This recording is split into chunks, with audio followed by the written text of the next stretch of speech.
रवैये से सासू माँ बहुत परेशान थी। दरअसल बात ये थी कि तीनों बहुओं में किसी बात को लेकर अनबन हो गई थी। तब से ही तीनों एक दूसरे से मुंह फुलाए रहती थी। ना कोई सीधे मुंह किसी से बात करती, ना किसी का कहना मानती। पड़ोसी भी इस बात को जानते थे और जाने कैसे कैसे बातें भी करते। इसीलिए सासू माँ ने तीनों बहुओं को तुरंत अपने कमरे में बुलाया।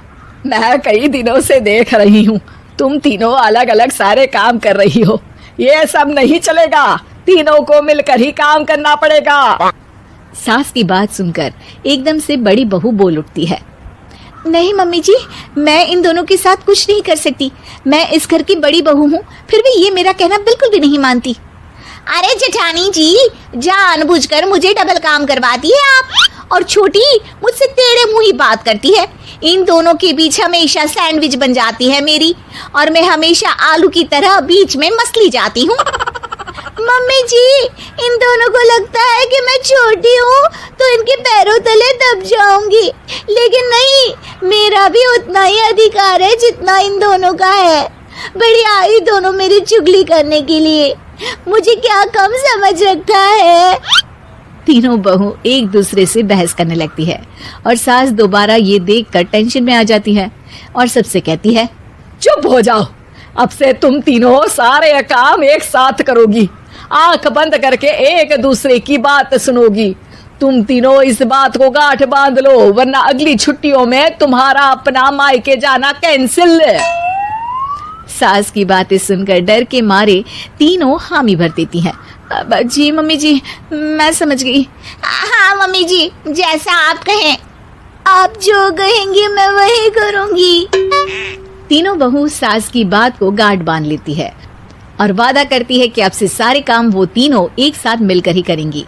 ये सब देखकर सास खुश हो जाती है और वहां से चली जाती है। नीचे जाकर वो देखती है कि घर में शर्मा जी आए हुए होते हैं। सास जोर से आवाज लगाकर कहती है, अरे बहू, जरा चाय बनाकर तो लाना, शर्मा जी आए हैं। सास की बात सुनकर तीनों बहू तुरंत किचन की ओर भागती है और चाय बनाना शुरू कर देती है। मुझे तो एकदम मसाले वाली कड़क चाय पसंद है, तो हम शर्मा जी के लिए मसाले वाली चाय ही बनाएंगे। अरे नहीं दीदी, गर्मी के मौसम में मसाला चाय कौन पीता है? मैं तो शर्मा जी के लिए इलायची वाली चाय ही बनाऊंगी। ये कैसी बात कर रही हैं आप दोनों?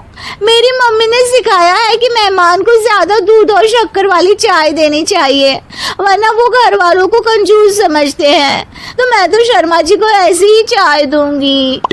तीनों बहुएं अपने अपने तरीके से चाय में शक्कर, मसाला, पत्ती सब डाल देती है। उबलने के बाद तीनों मिलकर चाय बाहर लेकर जाती है और शर्मा जी और सासू माँ को देती हैं। चाय पीने के बाद शर्मा जी सासू माँ को देखकर शर्मा जाते हैं और शर्मिंदा महसूस करते हैं कि आखिर उन्होंने चाय पीने के लिए हामी क्यों भरी। सासू माँ भी चाय पीना शुरू करती है और कहती हैं, अरे बहू, ये कैसी चाय बनाई है? चाय है या मीठे दूध की बासुंदी? हाँ, चाय अच्छी नहीं लगी क्या? कोई बात नहीं, हम पराठा बनाकर लाते हैं। चलो चलो अंदर। हाँ चलो, हाँ आती हूँ मैं भी। नहीं नहीं, मेरा पेट चाय नहीं चौपट कर दिया वही काफी है, पराठे से पोपट नहीं करवाना। मैं तो चलता हूँ। शर्मा जी चुपचाप पतली गली से निकल जाते हैं। अगले दिन सास बहुओं से कहती है, अरे बहू, जाओ जाके ऊपर के गेस्ट हाउस की सफाई कर दो। कल हमारे यहाँ मेरे दूर के रिश्तेदार आने वाले हैं, तो पूरे कमरे को चमका देना, समझी? तीनों बहू सास की बात को मानकर ऊपर सफाई करने चली जाती हैं और तीनों कमरे की सफाई चालू कर देती है। बड़ी बहू मकड़ी के जाले साफ करती है, तो बीच वाली झाड़ू लगाना और छोटी वाली सर्फ डालकर जमीन धोना शुरू कर देती है। अरे दीदी, जेठानी जी, अभी मैंने पूरी फर्श धोई और आप फिर से धूल नीचे गिरा रही हैं। और मछली जेठानी जी, आप भी ना झाड़ू की धूल यहाँ छटक रही हैं। अरे तीनों को साफ करना है, एक साथ सफाई करते हैं ना। अरे वही तो, हम साथ साथ हैं, घर साफ साफ है। तीनों बहू ऐसे ही काम में उलझ जाती है और 2 घंटे तक एक ही कमरे की सफाई करती रहती है। बहुत देर से अपनी बहुओं को ना देखने के कारण सास ऊपर कमरे में उन्हें देखने जाती है, लेकिन कमरे में घुसती ही वो गीली फर्श पर फिसलने के कारण नीचे गिर जाती है।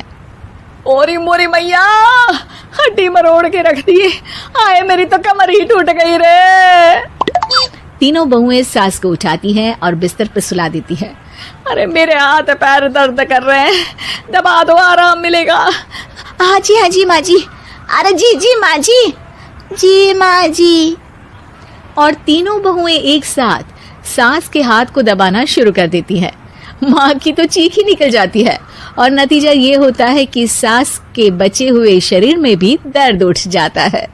हाय राम, ये क्या कर दिया तुम तीनों ने। अरे मेरी तो किस्मत ही फूटी है कि तुम जैसी बहुएं मुझे मिली। हे भगवान, पूरे शरीर में दर्द बढ़ गया है। अब तो पता नहीं कि चल भी पाऊंगी या नहीं। माफ करो, मुझे गलती हो गई मुझसे कि तुम तीनों को एक साथ काम करने के लिए बोला। सोचा था तीनों मिलके अच्छे से काम करेगी, लेकिन बड़े बुजुर्ग सही कहते थे कि 3 तिगाड़ा काम बिगाड़ा।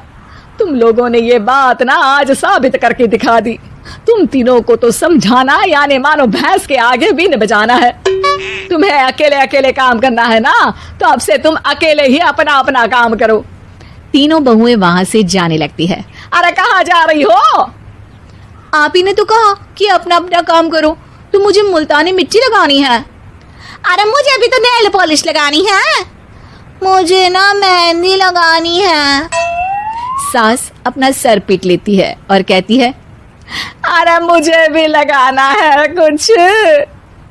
क्या माँ जी? क्या माँ जी? क्या माँ जी? तुम्हारे घर वालों को फोन तुम्हारी हरकतें बताने के लिए।